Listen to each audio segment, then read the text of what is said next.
मेरे पास लकड़ी है, मेरा सबसे मजबूत घर बनेगा। मेरे पास तो घास है, देखो मैं इससे घर भी बना लिया।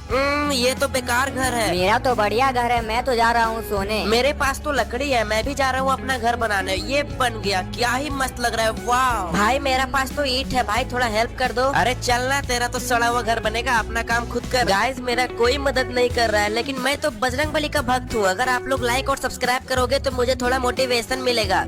जय बजरंगबली की। चलो मेरा भी घर बन गया है। हा, मैं सबका घर उड़ा दूंगा, लेकिन इसका घर नहीं उड़ रहा है। मेरा घर नहीं उड़ेगा राक्षस, क्योंकि मैं बजरंगबली का भक्त हूँ। गाइस आप लोग कमेंट में बजरंगबली